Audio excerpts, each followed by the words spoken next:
शुक्रवार के trading session में एफआईएस डीआईएस ने क्या किया, संस्थागत निवेशकों का एक्शन आपके टीवी स्क्रीन पर आ जाएगा।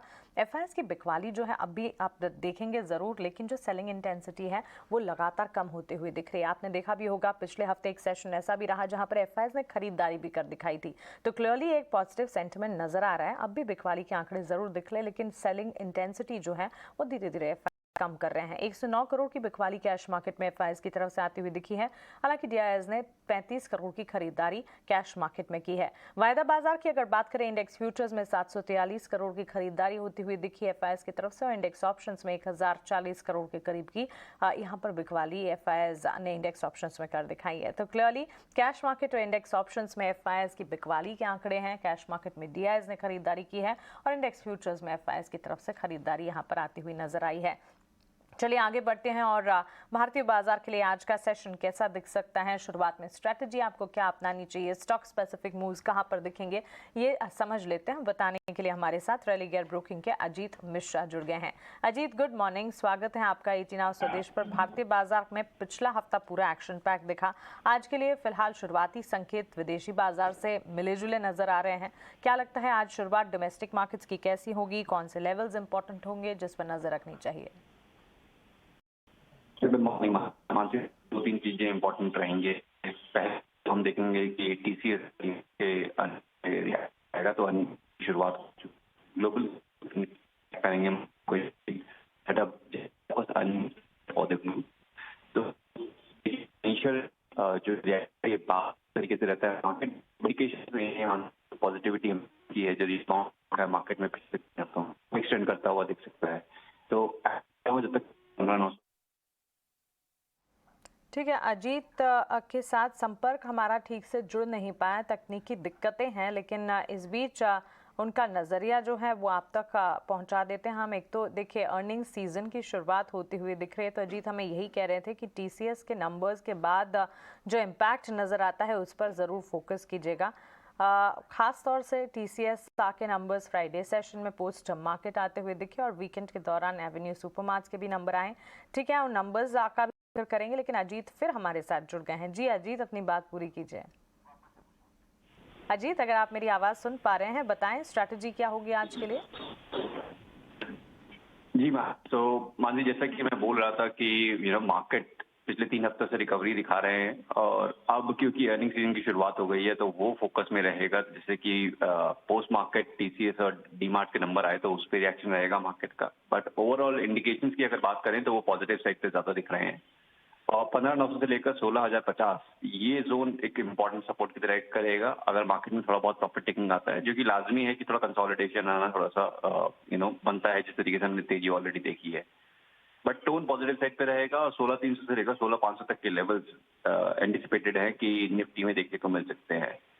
देखिए तेजी में बैंकिंग और फाइनेंशियल का काफी अच्छा कंट्रीब्यूशन रहा, तो ये एक्सपेक्टेड है कि ये तेजी और बढ़ सकती है बैंकिंग में अगर 35,500 का जो लेवल है वो अगर ये क्रॉस कर पाता है तो वो एक इम्पोर्टेंट रेजिस्टेंस की तरह करेगा। उसके बाद करीब 35,900 तक के लेवल्स भी पॉसिबल है। और जस्ट इन केस अगर एक प्रॉफिट टेकिंग आती है 34,900 से लेकर 34,500 ये एरिया बेसिकली आपको सपोर्ट की तरह करेगा। इन बिटवीन स्टॉक स्पेसिफिक जी जी अजीत, स्टॉक स्पेसिफिक आप अपनी रिकमेंडेशन भी बताइए, कहाँ पर नजर रखनी होगी, सेक्टर्स कौन से होंगे जो फोकस में होंगे? बिल्कुल, तो देखिए सेक्टर्स में अगर बात करें तो ऑटो और एफएमसीजी जहाँ पे की कंसिस्टेंट बाइंग दिख रही है, साथ ही साथ बैंकिंग फाइनेंशियल्स का भी पार्टिसिपेशन है, तो लार्जली आपका फोकस इन्हीं पे होना चाहिए। और एफएमसीजी की अगर बात करें तो देखिए कोलगेट पाल्मोलिव यहाँ पे काफी अच्छा बेस फॉर्मेशन हुआ है, एक अच्छे स्विंग के बाद दोबारा से यहाँ पे एक पॉज मिला है, तो एक बाइंग अपॉर्चुनिटी है मेरे हिसाब से 1530 के स्टॉप लॉस के साथ 1620 तक के टारगेट्स के लिए। और जिस तरीके से ऑटो में तेजी है तो ऑटो एंसिलरी स्पेस में भी हम देख रहे हैं ट्रैक्शन, तो वहाँ पे अपोलो टायर्स आप देख सकते हैं फॉर द लॉन्ग पोजीशन 195 के स्टॉप लॉस के साथ 216 के टारगेट्स के लिए। ओके अजीत, शुक्रिया ये सारी जानकारी हमें बताने के लिए। तो इंडेक्स पर नजरिया जो है पॉजिटिव है, पिछला पूरा हफ्ता एक्शन पैक रहा। इनफैक्ट पिछले 3 हफ्तों से अगर भारतीय बाजार के सेटअप को देखें, भारतीय बाजार अपने आप को संभालने की कोशिश में, इस कोशिश में कामयाबी मिल रही है, अच्छी मजबूती के साथ हमने ट्रेड कर दिखाया है।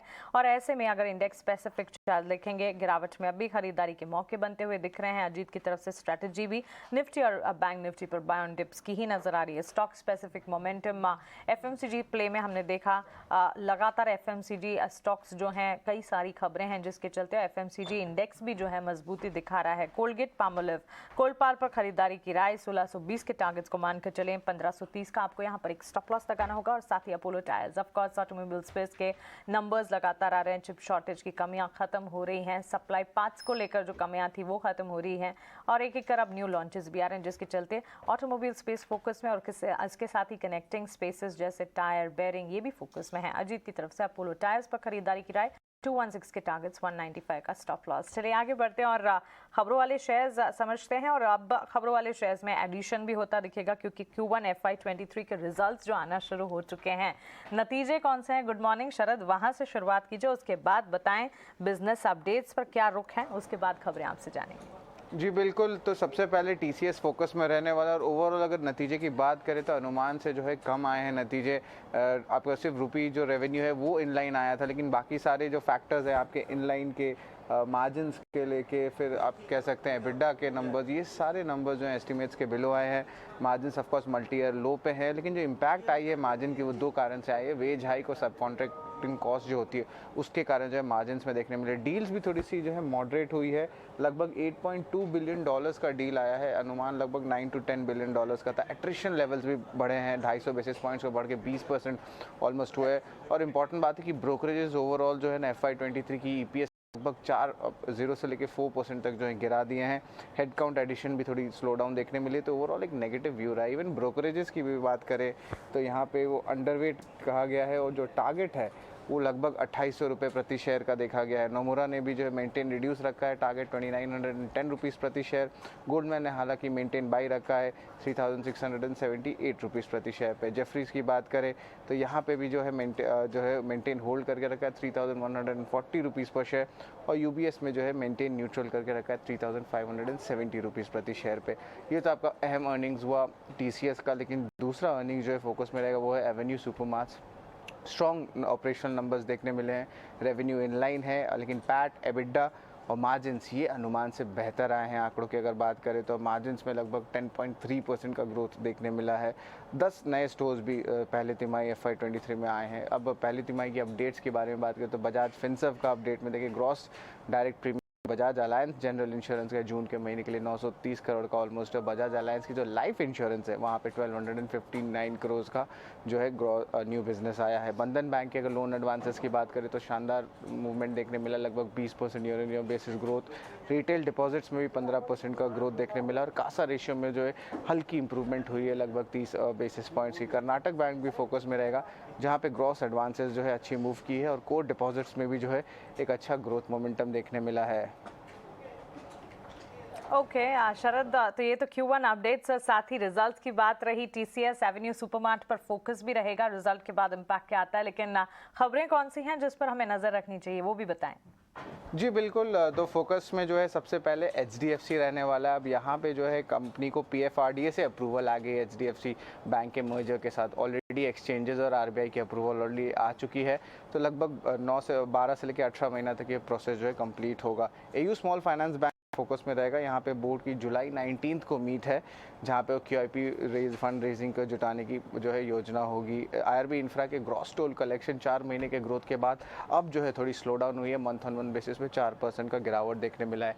हिमाद्री स्पेशलिटी केमिकल्स जो है आपके स्मॉल कैप कंपनी है, यहाँ पे जो है प्रमोटर ग्रुप में जो है फैमिलीज़ में जो है थोड़ी मतभेड़ हुई थी, अब जो है वो उसमें सेटलमेंट आ गई है, तो एक पॉजिटिव रिएक्शन स्टॉक में देखने मिल सकता है। KSB इंपॉर्टेंट रहेगा, यहाँ पे 500 करोड़ का ऑर्डर आया है nuclear power corporation of India. Important इसलिए क्योंकि कंपनी का मार्केट कैप ही 5000 करोड़ है, तो अगर आप देखें order to market cap ratio से 10% है, तो ये इंपॉर्टेंट रहेगा। जाइडस लाइफ साइंस, यहाँ पे उन्होंने नई लॉन्च की है 2 इंपॉर्टेंट ड्रग्स, और जो डायबिटीज़ के लिए हैं, तो ज़रूर इसको फोकस में रखिएगा। CCL प्रोडक्ट्स जो है नई वेंचर आई है फ्रोज़न मीट कि जो कह सकते हैं ऑल्टरनेटिव, तो फ्रोज़न फूड हुआ, उसमें जो है alternative plant based meat products होते हैं, उस पे जो है फोकस करने वाली है। ये जो इंडस्ट्री भारत में लगभग 300 करोड़ की, और अगले 3 साल में ये इंडस्ट्री 3500 करोड़ की होने वाली है रिसर्च के हिसाब से। डॉक्टर रेड्डीज भी फोकस में रहेगा, उन्होंने जो है फेस्टोस्टेरिन फ्यूमरेट के जो टैबलेट्स है US मार्केट्स में लॉन्च किए हैं, तो स्टॉक को ज़रूर फोकस में रखिएगा।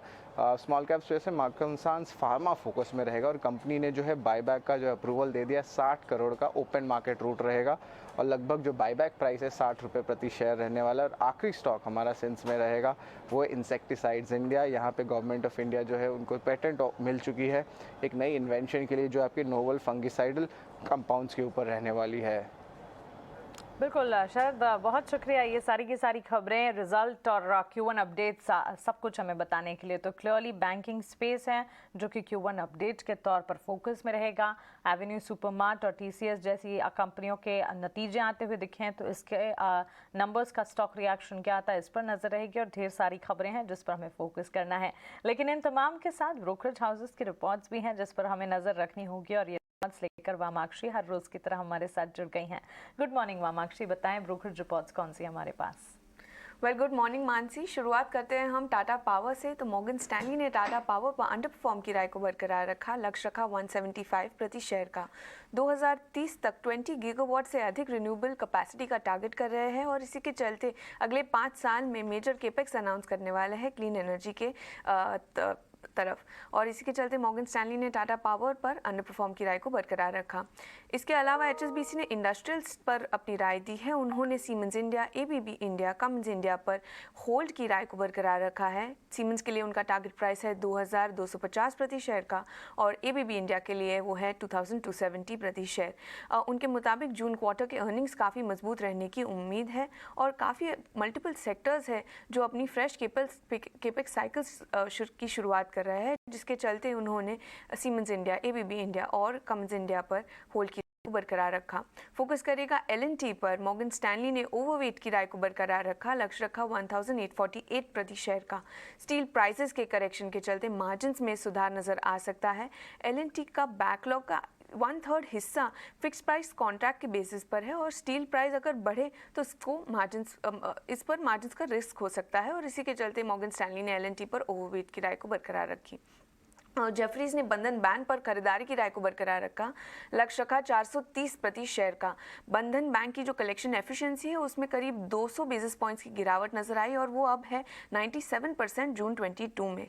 कंपनी पर सीजनैलिटी और आसाम के फ्लड का असर हुआ है। लोन ग्रोथ में करीब 20% ईयर ऑन ईयर ग्रोथ दिखाई दी, हालांकि क्वार्टर ऑन क्वार्टर बेसिस पर लोन में करीब 3% का डाउनटिक नजर आया। CLSA ने M&M पर खरीदारी की राय को बरकरार रखा है, लक्ष्य को बढ़ाया है 1468 प्रति शेयर का।